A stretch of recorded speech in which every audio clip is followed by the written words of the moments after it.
So, what's up, guys? I'm here with the coach from M80, Nick, or would rather be called just straight Nick, right? Not a Nick on RL or Not, anything like that. yeah, I couldn't get Nick on any social media, so this is the backup plan. All right, cool. Sitting here with Nick again, like I said, coach of M80, coming off of a top six off of the RLCS lower quals from Open Two. How are you feeling about that result? Disappointed a bit. Like, obviously, we're happy, right? Top sixes are awesome, but also the way we lost that series was just heartbreaking. I mean, we talked it over today as a team because none of us touched the game after we lost that series, but it's one of those moments that you go, oh, if only it finally worked out like right from the start, and you can kind of jump ahead all the things that like make great teams. But I'm very lucky how Media are not pushing us to get like results instantly or even like for the long term of just let's be in a spot we can make LCQ. Luckily, we have a little bit more ambitions than that, like the actual guys. But we're basically using these first two regionals just to learn what's our play style, how do we want to be as a team, how can we grow as a team, and how can we put ourselves in a chance where we're fighting for Paris. Fair, that's fair. I mean, talk to me about that. I mean, we could start with the loss. Obviously, that was the worst, and but probably the most fresh thing. Like what happened during that series. Um, a lot of growing pains as a team.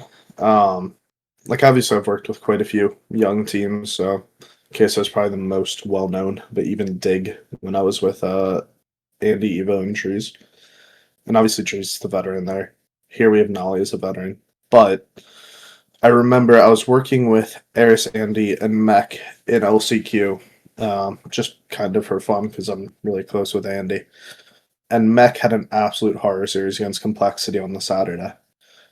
I was kind of expecting that, not from him, but from Life, just because it's his first series, first time on stream. Also from Mech, I thought he played really well on Saturday. Sunday, I don't think was his best, and he messaged me apologizing and stuff, and I messaged him like, dude, this is part of the experience of learning, right? Yeah. I think people kind of put pressure on young players to like instantly deliver a little bit too much, or the expectations of oh, because they're like a prodigy, they're expected to just win.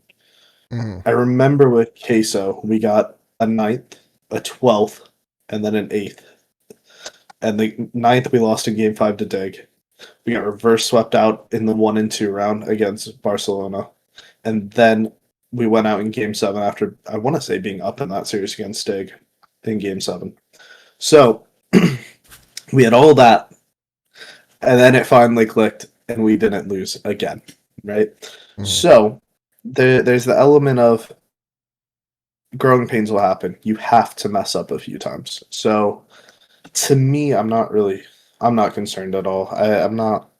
It's frustrating because I think we had like two or three open nets in that game six to really go ahead, put the like foot on the neck of foot, and really knock them out of the tournament. We didn't. Is it something we're gonna hopefully learn from? Yeah, but you can only learn so much about talking about it until you're in the situation. So hopefully, next regional we can be in a similar situation, and maybe we don't play. Maybe we play a better team in that situation, and we still lose, but we play better, and it's more comfortable to constantly be on the RLCS stream, not just on a team stream, not just playing to Right. maybe make a weekend, but now it's our consistent of we should be top eight, and that's the goal of can we make another top six is what we talked about for the next regional.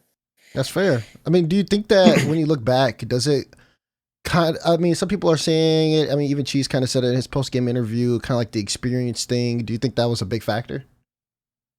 Yeah. Like I think the first two games we didn't try and win, which it sounds like so weird to say like that, Hmm. but it's that pressure of oh, like this is real now. And you kind of turtle up a bit. You don't take the same risks. You don't play as you do in practice. You don't go as confident into individual battles and stuff like that.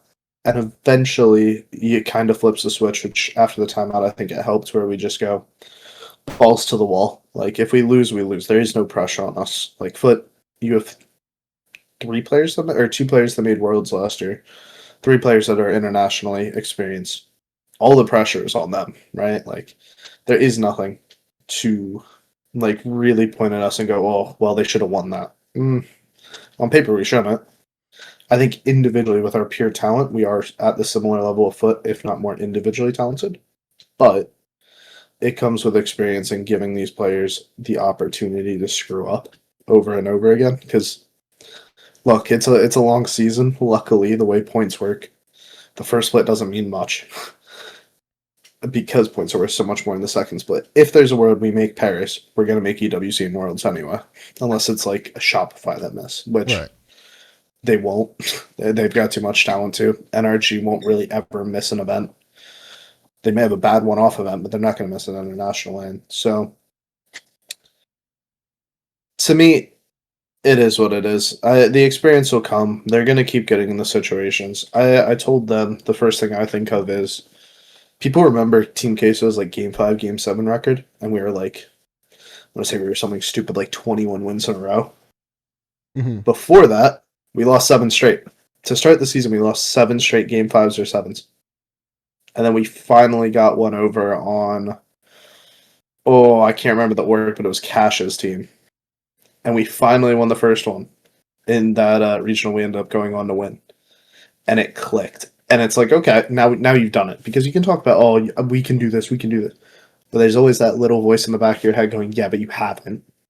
So you need to actually prove it to yourself. And I don't think any level of coaching is going to help that. I don't think any level of team talks is really going to help that. Yeah, it's like a player motivation thing. Yeah. Like you even saw when Redacted beat NRG in the first regional. Yeah. He camped net like hell in Game 5. It wasn't a clean game. They kind of scammed it a bit, but they got it over the line. And I guarantee that team is in a completely different position if they lose that series.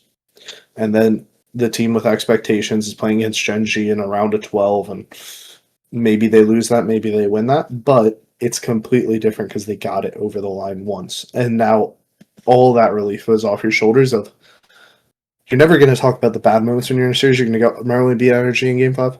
I remember how good that felt. You're not thinking about, how'd we play? You're going, we did it. And results are really the only thing that matters a lot of the time, especially when you only have 6 events to qualify for lands. Right, and I want to actually speak on those results too, because I mean, you're upset at the top 6 because you thought you could have won the series, but despite that, getting there, you guys had a pretty big upset against Gen G. I mean, what was the mindset about like going into that series? Tell me about that. Pressure's on them. I mean, it's really weird to explain the way people analyze the game and how people talk about the game, because it's the same thing of like, I saw a lot of people saying like, why didn't we sign Redacted when we signed Nolly and Life? And it's just like the budget that we're paying versus the budget they're asking for is 2 completely different tiers. It's nowhere close, right? So when you look at these teams, people don't know what Redacted are asking for, right? No, I know, but okay. I feel like most people should be able to tell a team that realistically most people are putting around 10th in NA is not going to be asking and getting anywhere near the same money that a team that's making top 4 internationally and top 6 internationally, like at the kickoff lane, is asking for, right? Mm-hmm. So that's where it's a little bit like, yeah, that's fair.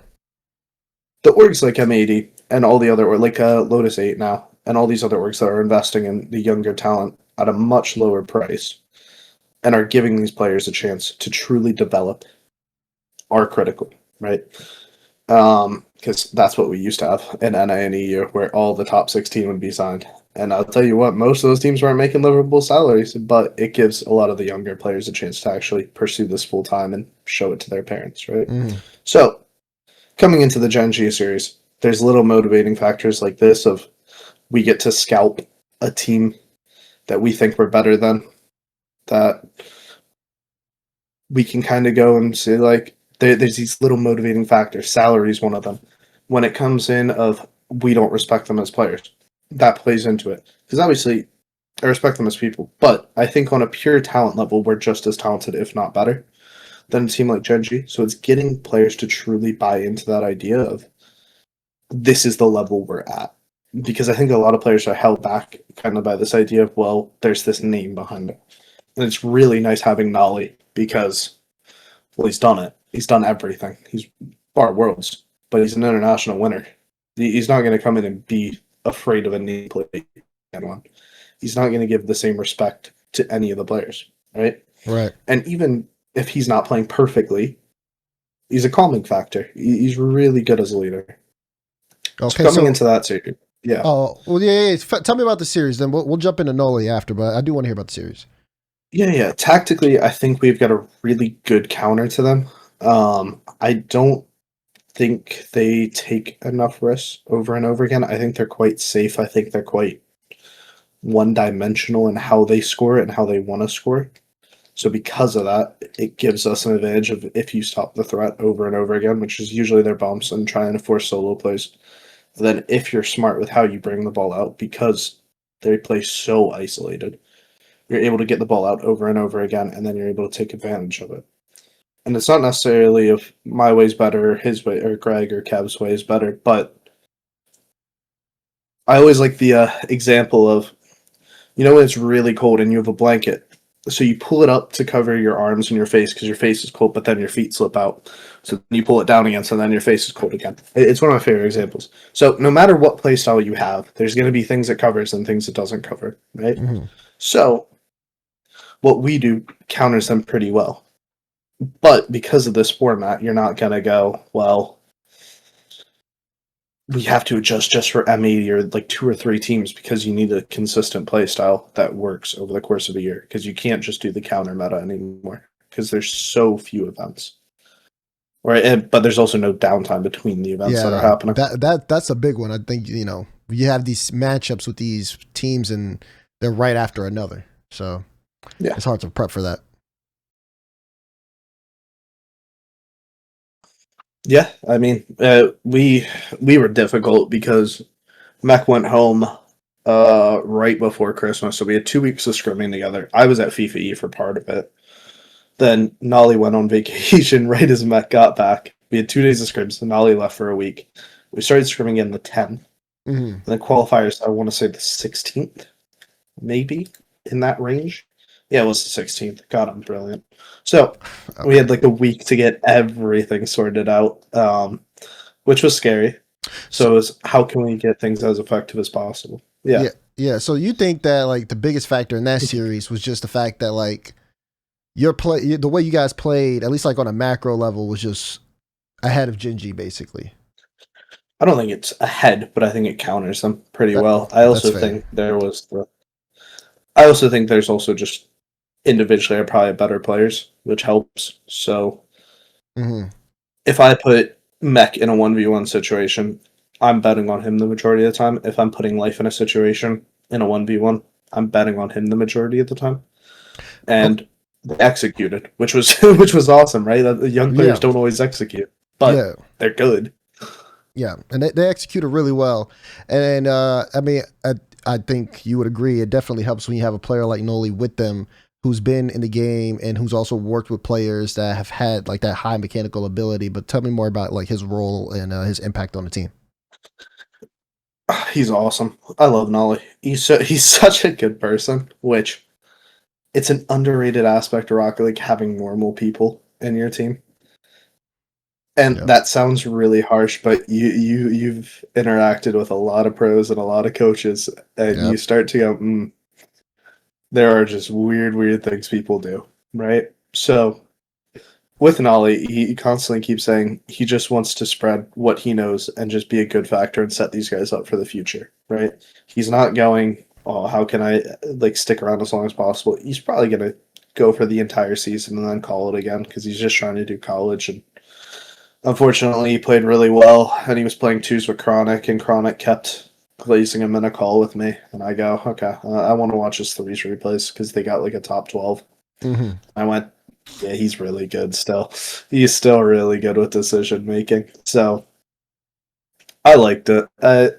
He's very willing to learn and change things up. So we had a really long conversation like right after he came back from vacation because we sucked in scrims. We were awful in scrims. It's like the first 2 weeks we scrimmed, which the fact Life chose us over Dig after how bad our scrims were, which was quite funny. But Nolly was willing to take whatever role and try whatever thing I wanted to make sure the other two were comfortable and we could end up building something for the long term, as opposed to going, well, no, this is how I want to major, and this is what works for me, so I'm going to do this. He's been super flexible, and it's been so nice to have.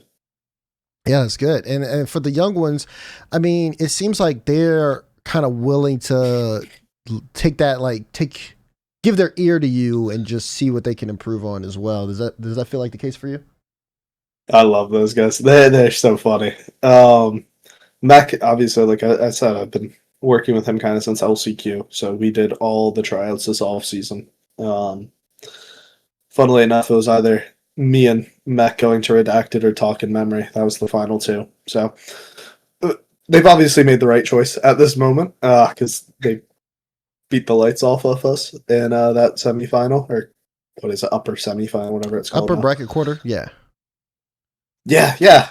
Enough words for that. Yeah, but they beat us, and Talk looked insane. He's looked so good this season. So fair enough, he's improved tenfold since kind of this off season. But those guys are entertaining. There's I was talking to Nolly about it, and I was like, I almost wonder if we're gonna skip a lot of the bad things of young players because they almost feel too dumb to feel nerves. Like they may not just understand what the word means yet. Right. Not quite, but it's very nice to have a good team environment, and it's very nice that they come in and they're loud and they're funny and they're having a lot of fun with it because they've never done it before. Like I kind of talked about this with Nolly even today, but it gets to a point when you've been doing this, especially as long as I have, this is probably like 5 or 6 years to this point, that sometimes losses don't affect you the same way anymore. And that's the scary thought of going, oh, I just don't care anymore. And I almost had that last season. Had this with the first iteration of this roster. I don't care. Like, I'm not enjoying this. And even he said, he was like, I did not think losing yesterday would have affected me as much as it affected me.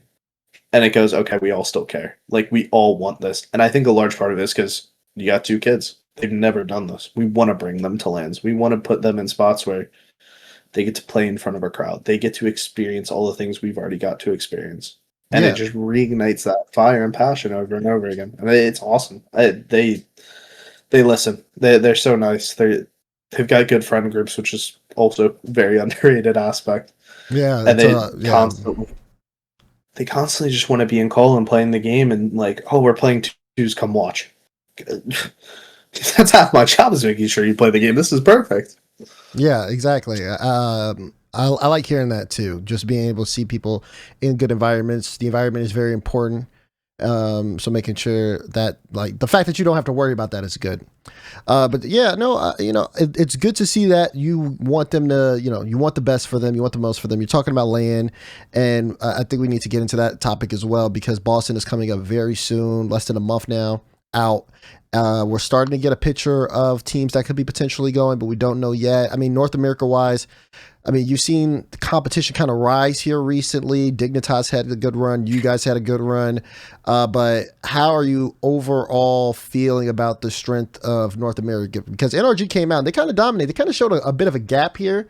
Personally, I feel like there's something to do with like the play style difference between NRG compared to everybody else. But I do want to get your thoughts on the strength of NA. To me, NRG, the issues just seemed like, well, they've been a team for 3 years. They finally won what they have wanted to win for years. And then they had a little bit of a hangover. And can you blame them, really? Like, it's a shame the first regional's a kickoff event or like the LAN event, but would you not do the same? You know what I mean? Like, I remember when we won our first regional with Queso, our scrims were so troll over the next week, and we just did some of the stupidest stuff possible. Because it's like, well, we won. We can kind of do whatever we want. Like, there's just this feel-good factor. If you get 7-0 in a scrim on a normal day, you're going, God, I hate my life. I hate this team. I suck. Everything sucks for about 20 minutes. But if it's after you win a world championship, or if it's after you win a regional, your first thought is, I still won. And that's it.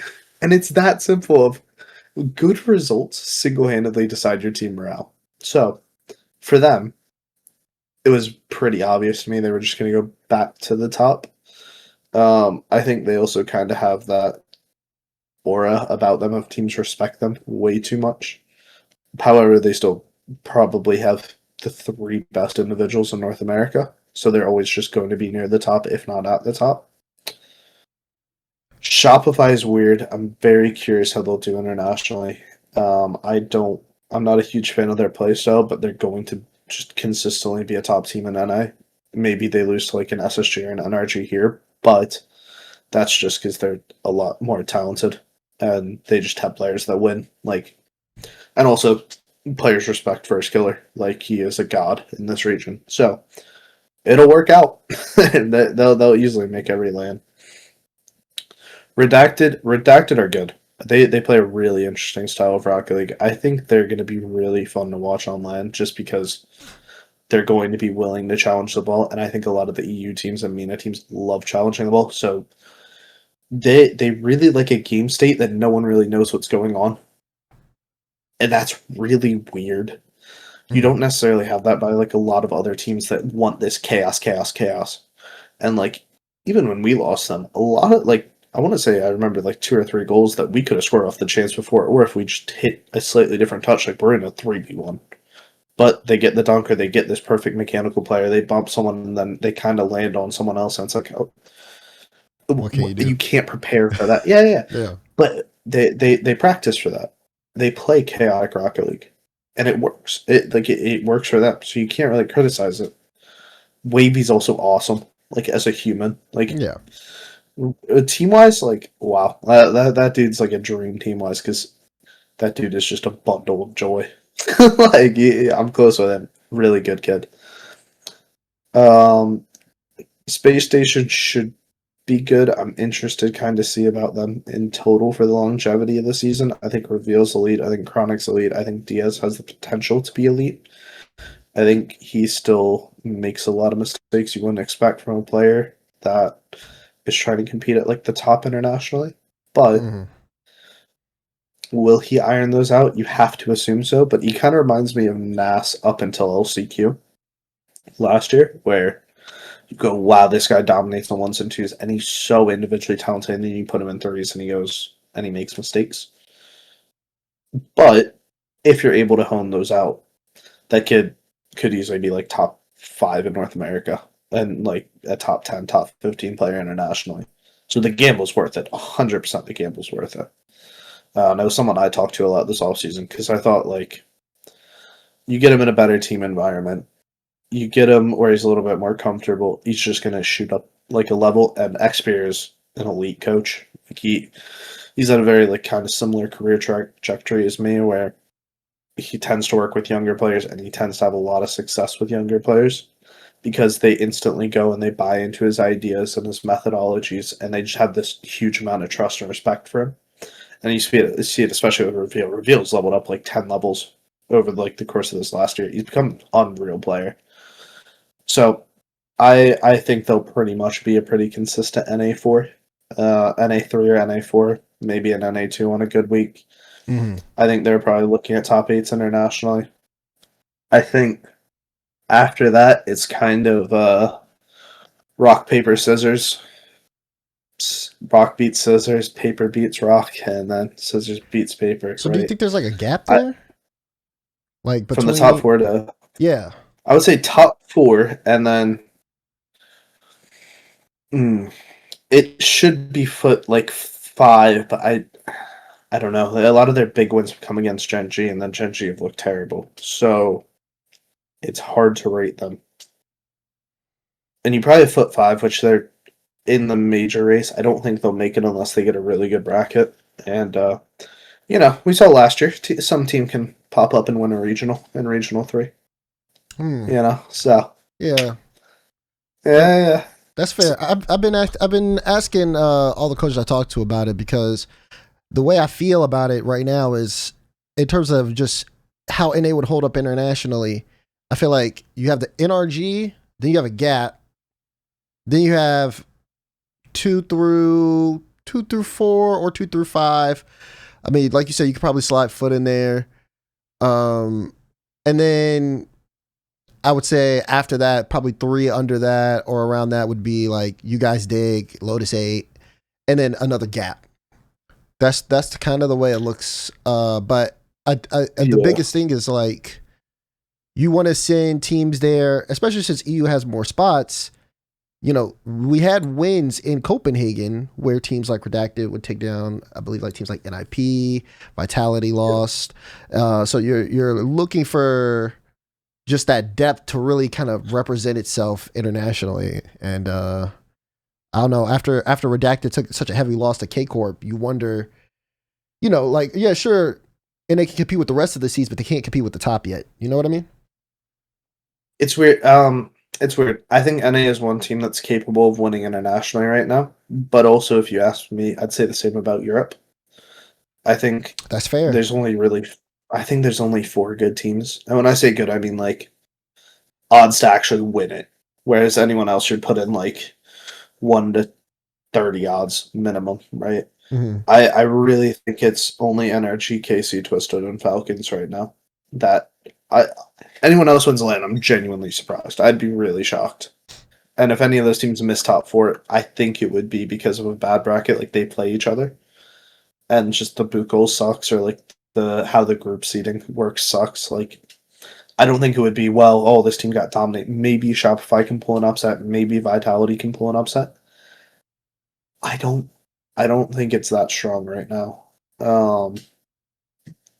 So it's in a weird spot. I don't think a lot of teams have consolidated well. I don't think a lot of teams have built great teams. I Mm-hmm. don't think a lot of orgs have done like their homework on how they've built teams. So it's really weird. But I'm also quite a negative person, and I say this every year. Of like, I feel like teams have not built the best teams, and I feel like it's a really weak year for Rocket League. I think this year it's going to be a gap of the top four teams internationally, and then you'll have three teams in like that 5 to 7 range, and then everyone else is like who gets the bracket to get eighth. Yeah. That's really Okay. what I feel like.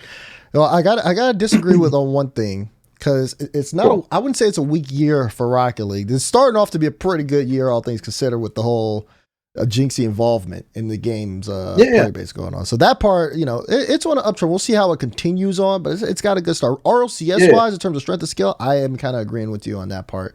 yeah, Um, 100%. yeah, it does feel like you want to see some of these top players on rosters that could really do some damage.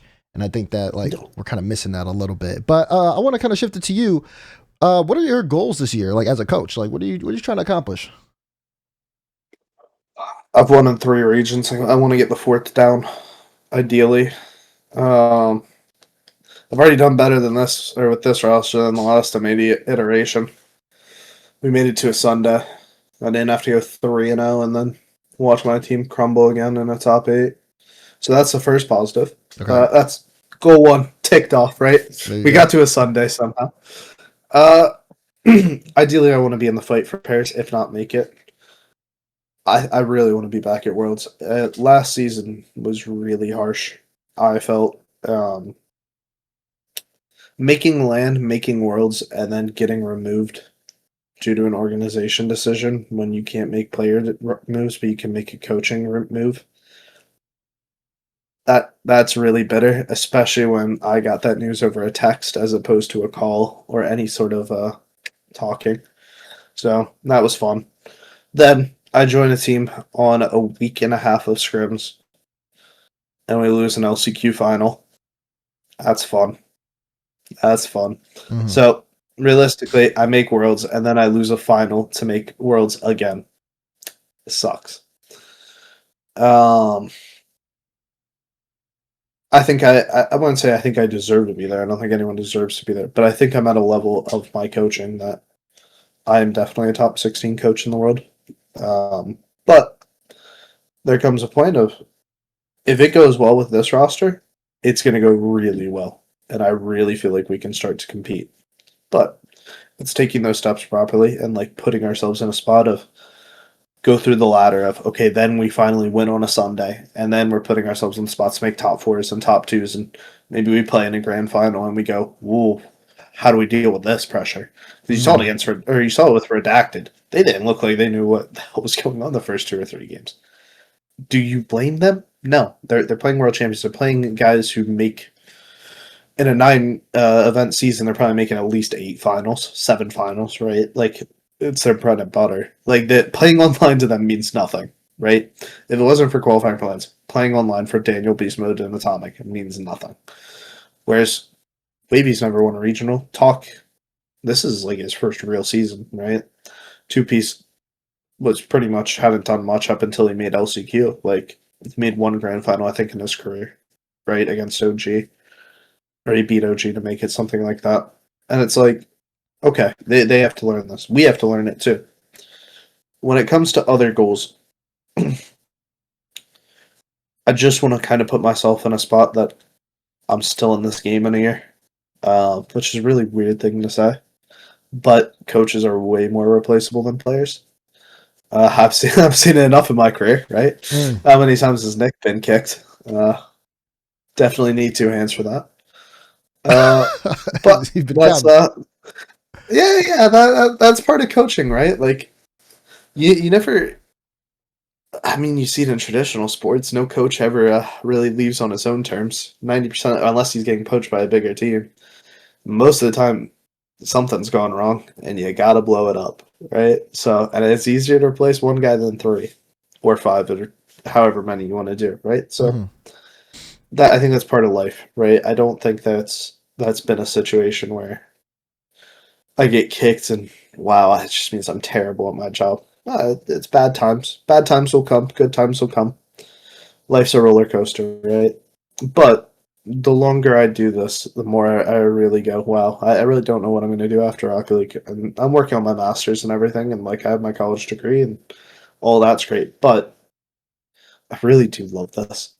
I really, really do love like getting to interact with everyone, getting to interact with players, getting to see players develop as people as well. Because also I've worked with so many young players. Like it's funny seeing someone like Joyo when I've known him since he was like 13, and like I remember when Joyo hit GC for the first time because he was queuing with me. I remember when I hit GC for the first time because I was queuing with Joyo when I was like 15 and he was like 13, and it's like we've grown as people completely this entire time. Someone like Vitira, who's seen when he was like 15, and now seeing him now where he's a winner, he's a serial winner, should eventually be a world champion. It's crazy. It's really weird to think about. Or like my friend group, I grew up with like Chronic and Elja, and all these other people that then came into our friend group more, and seeing them at the very top, it's like, whoa, we've all kind of made it now. And it's really nice to see, and hopefully I've had like a good effect on quite a few people. Like I was looking at the world's rosters last year, and I want to say it's close to like 30% of the players I've coached at some point. And it's one of those things that like maybe it's a bit egotistical to say, but I'm really proud that I've affected that many great players and I've got to work with that many great players. And hopefully they've taken one or two things from me. And if they haven't, well, I can come on a podcast and lie and say they did. So look at the positives. There we go. Well, yeah, we've passed the 30-minute mark. I just wanted you to know that. Sounds like me. Yeah. Yep. Sounds like you. But yeah, I mean, I feel like you're probably you might be the most worldwide person in Rocket League in terms of different regions and teams you coach. So listen, you've definitely got a wide net. I'm the only person to win in 3 regions, and I still haven't won in North America. I would be the first to win in 3 and 4 regions. Wait, so you got EU, you got MENA, and then what's the... I believe here's your pub question. I also made a major final in this region during RLCSX. RLCSX? Oh god. South America. I was thinking Sam, but I wasn't gonna. I didn't know that one for sure. It was Carcayo and Tander. Oh my god, that's ancient. It was 11s and then Novus AV, and then it became Furia. Yep. Wow, look at that. We'll see if we get the NA one this year. It'll be tough though. It'll definitely be tough, but potentially possible if your team grows like you said it will. They've definitely got some time to put in that pain. So yeah, we'll see the development there. I want to ask you one last question for the jokes before we go. Who's the most brain rot player you've ever coached? How long do I have? There's a lot of dumb players. I think the first one that popped in my head was TRK, because he knew absolutely zero English, but he was in love with Tupac. and he just wanted to say he was a gangster the entire time. So I taught him my G. And now 2 or 3 years down the line, whenever he sees me, he just yells my G, and it will just yell it across the room. And it's the funniest thing hearing him in his accent, where he knows like no English, but he knows that he knows my G. Max up there. He joined he joined the RLCS lobby with 6-7 in his name because he thinks it's funny. I did. I did see that. I also saw the admin tell him to change it, and I saw it happen in real time. So not a lot going up there, but fair enough. He's entertaining. A really good kid. Well, we'll leave it at there, Nick. I mean, man, I almost asked you for shout outs. This is not an RLCS interview. But if you have any, look, you go ahead. Nah. All right, cool. I'll be on an RLCS interview soon enough. We'll do one together. Don't worry. Well, yeah. Speaking of RLCS interviews, well, I don't know. We'll see if I do one with you, or if it's gonna be like Wave or somebody. But speaking of, I think, have any of your players done one yet? Yeah, Nolly has. Well, not on the Obviously. team, right? No. Yeah. Okay, but are you gonna take the first one, or are you gonna let him do it? Yeah. No, I'll do all the interviews. That's kind of usually how coaching works. I think Sathu takes all the interviews. I think Xperia takes all the interviews. Yeah, Beast Mode did one though. Yeah, they had Beast Mode one.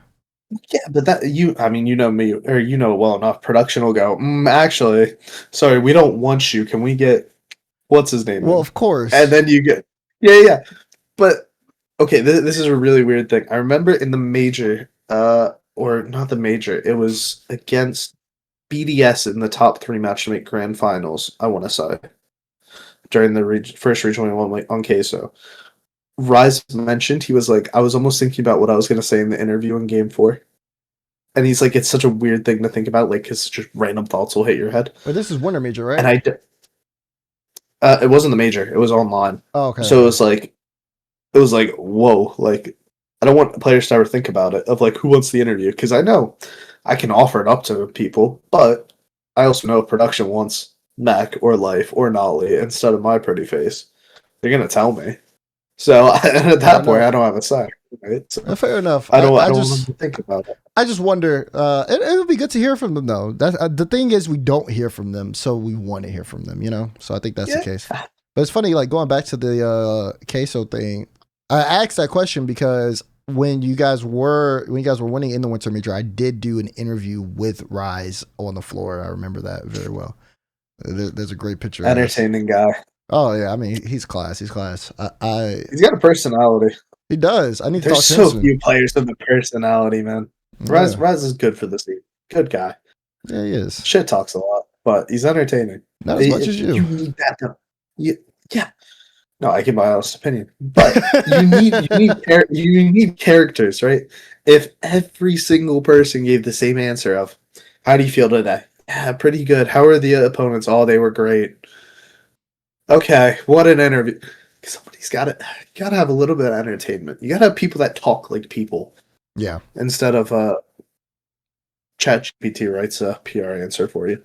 Yeah, no. Definitely. I think now too, with a lot of eyes on it, it's good for people to hear more of the voices and stuff.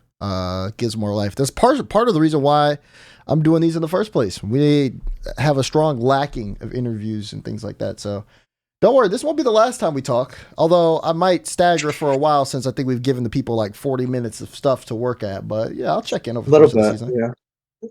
Yeah, that's what we got Fortnite for. Right. Okay. All right, man.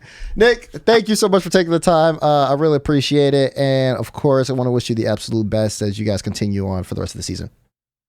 Thank you so much. Thanks for having me on, Daz. Peace.